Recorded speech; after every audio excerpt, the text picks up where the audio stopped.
In our previous lesson, we established an idea, an area of focus. Now we understand what we want to say about our product. In this lesson, we'll go into visual research. And what we're going to do here is we're going to try to find different ways to illustrate what we want to say about our product. And what I would suggest, what we will do is we will go through various genres, mediums, anything you can think of in the recorded history of human existence to bring your idea to light. It's a bit lofty, but let's get started. So now we explore any possible ways we can illustrate our take on the world. We're going to pull from different genres, mediums, and fields. Really here, the thing is that there's no wrong answers at this point. Right now, we're just in a sort of a brainstorming phase of how we can bring this idea to life. And we just want to grab anything that we can think of, anything that might sort of spark any sort of inspiration. And we want to throw it on a mood board or throw it on a folder on your computer or whatever, and just grab as many things as possible. Really, right now, you just let your brain go crazy. And even if things don't totally make sense, you put them in that folder, you put them on that mood board, and we'll make sense of it a little bit later. As we go through this, here's some questions that we can ask ourselves to sort of jumpstart us to start getting those images on our mood board or in that folder to sort of help us shape how we're going to interpret this. The first thing we do with visual research, the first question we ask is, who are the client's competitors and how do they solve the same problems that we're faced with? This gives us context for the world our work will enter into. And we will aim to make something that stands out from the pack, but still stirs the same emotion in the audience, right? We're trying to notice any trends, any recurring colors, ideas, motifs. We're trying to decide which ones we want to use and which ones we want to subvert. A lot of times people can get stuck when we look at competitors' work where we see all the good things that people have made in the world and we say, hey, I can't make something as cool as that or as crazy or as interesting as that. Don't let yourself get down. Those things have already been through the same exact process and you're just looking at their finished work. You're in the middle of the process, so you shouldn't judge things that are halfway done against things that are fully done. A lot of times you can actually find a great amount of inspiration by looking at things that have come into the world that didn't quite work for you. You can find an instance of something that didn't quite work and you can use that as inspiration to make it better and then modify that idea and end up with something totally new. The second question we want to ask ourselves, is there any media that exists in the world right now that speaks to your insight, even tangentially? So we're not limiting ourselves to people who are working in the same field. We're not limiting ourselves to people who are trying to sell the same product. We're just thinking of the core truth that we have. If our insight is about friendship, or if it's about family, or if it's about speed, or if it's about love, these are very broad ideas. Now we pull from anything in the world that makes you think of family or speed or love or any of those broad ideas that are at the core of your very specific idea. And here, what we're going to try to do is as you Google, as you go research, go to a library if you have to, go to a bookstore, a magazine shop or anything like that, is you really just want to pull anything that, again, even tangentially speaks to your insight and that basic sort of human truth. So the next thing we want to get into is we want to look at evocative executions. And here, we're not looking for things that are connected to your insight. So if you're working on something that is about love, we're not looking for something that is connected to love in any sort of way. We're just looking at any sort of visual technique that sparks you and that really gives you something that you're like, hey, I remember seeing this, or I look at this one image and just looks cool. This just makes me want to stop and look at it. In this point, again, if you're working on something that was about family, you're not looking for something connected to family. This may be something you saw in a heavy metal video where it was cool strobe lights. Or maybe you saw a Pixar cartoon that was about fish underwater and you really liked the way that depicted swimming. You're just looking for any technique that speaks to you and that really sparks you. And it doesn't matter, again, the genre. It doesn't matter what it's about. You can use anything from anywhere in this part of it. And you're just grabbing anything that feels right to you and you're adding it to your folder ultimately. So now that we have all of our images in a Google Drive or a folder on our computer on a mood board, we start to look at these things and we start to see any patterns that arise from the things that we've put together. And you'll be really surprised how your subconscious mind can start to make patterns out of disparate things. And so you have all of your stuff together and you can start to tell yourself stories of interesting ways to attack the problem that you are facing that you would have never come up with if you hadn't taken the time to just grab all of this inspiration and throw it all in one place. I really cannot stress how much putting all of these visual things together in one sort of way that you can see it all at the same time or see a lot of it at the same time will really help your process. By seeing it all together, your brain will start to make connections in the subconscious part of your brain that your conscious mind never would. This is a great ability that we all have as humans. We're natural storytellers. And so when you put a bunch of things in front of us, we will find a way to make them make sense.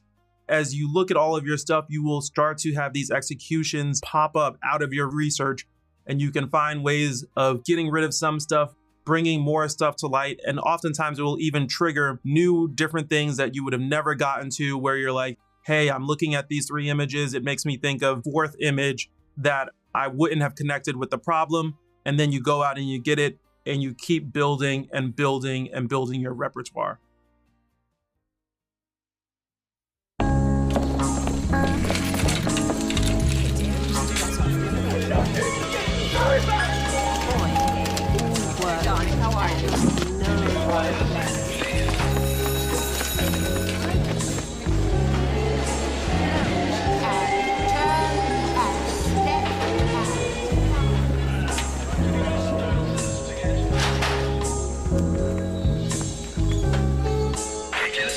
Okay, bring it down a bit. That's it. Okay.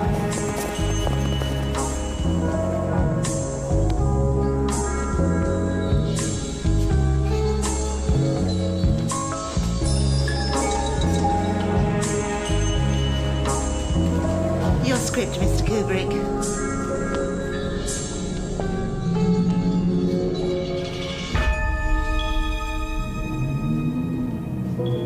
See the world through the eyes of a master. The Stanley Kubrick season begins Tuesday at 10 on More 4. We just watched a commercial from More 4 called Kubrick Season. And if we look at this, it's a great example of how visual research can help to shape your solution to a brief. So let's dissect it. The brief here was clearly to make a commercial that let people know that More 4 was having a Stanley Kubrick marathon. And specifically that they were showing as part of that marathon his very famous movie, The Shining. The audience for this is obviously going to be primarily people who are fans of Stanley Kubrick movies. By extension, it is also for people who are just fans of movies or watching More 4 in general. Very easy audience to see there. Now, when we get into the insight of this, I think the insight would probably be that for people of a certain age, definitely people who are cinephiles, that Stanley Kubrick is almost like Michael Jordan. He is the person who is like very synonymous with the art of making movies. He is a director's director. He is known to be very meticulous, very precise. And if you want to talk about filmmaking at the highest levels, most people think of Stanley Kubrick in that conversation. The idea here becomes very clear. What if we could take you inside the mind of Stanley Kubrick? What if you could see things in the way that Kubrick sees things? Doing that would help you appreciate Stanley Kubrick movies. It would draw you in to want to see more Stanley Kubrick movies. So, in this commercial, what do?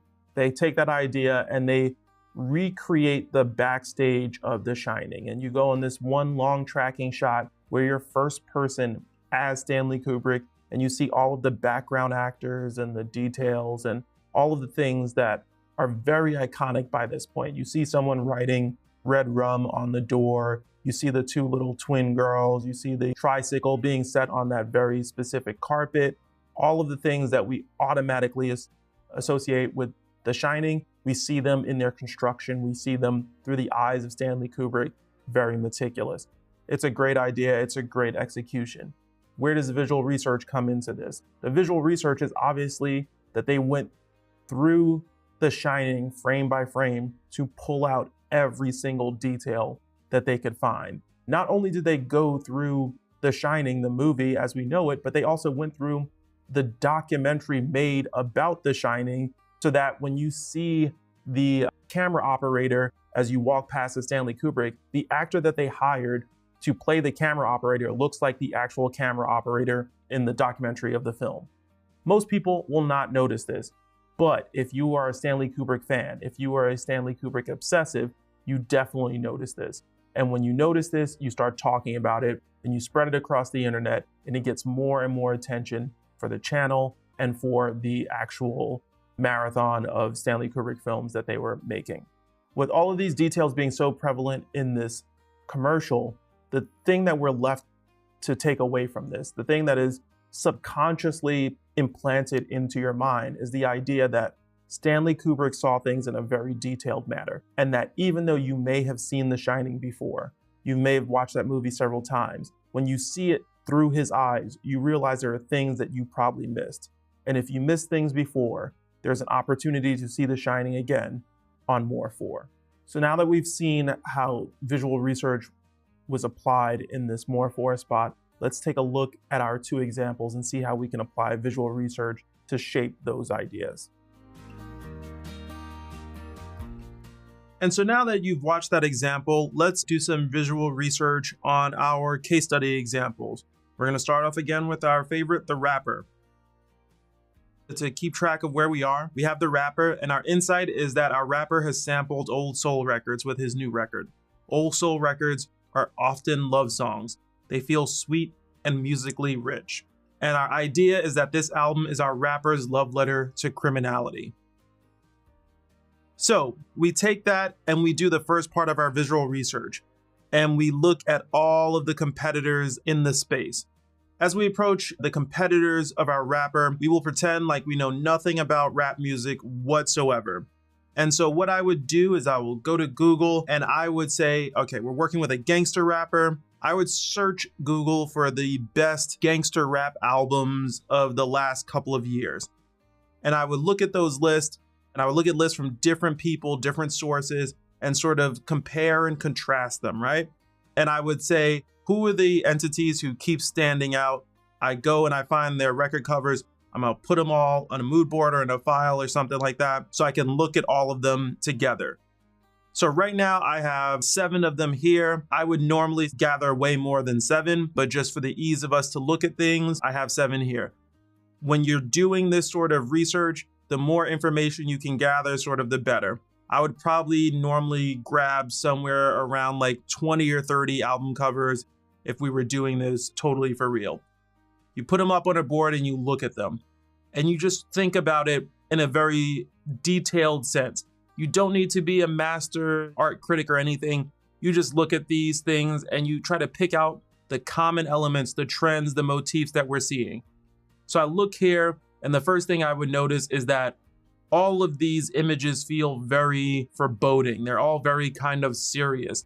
Most of them feel a little bit scary. The first 2 images on the top left, there's mask involved. You know, if you look at the color palette, for most of them, for 5 out of 7 of them, very dark, kind of based around like a black or a dark blue or a deep red. And often these images feature the rapper very prominently, heavily in the frame. So these are all just things that we've noticed from these images, and we're like, okay, these are the trends that are happening. This is what we're working with. People who like gangster rap music seem to like to see the rapper. They like it to be a little bit menacing, a little bit larger than life, and they really seem to appreciate deeper, darker colors. We note that, we put it to the side, we keep moving. All right, so the next thing we would want to do is, remember, the whole thing we're talking about here is that this is a love letter to criminality.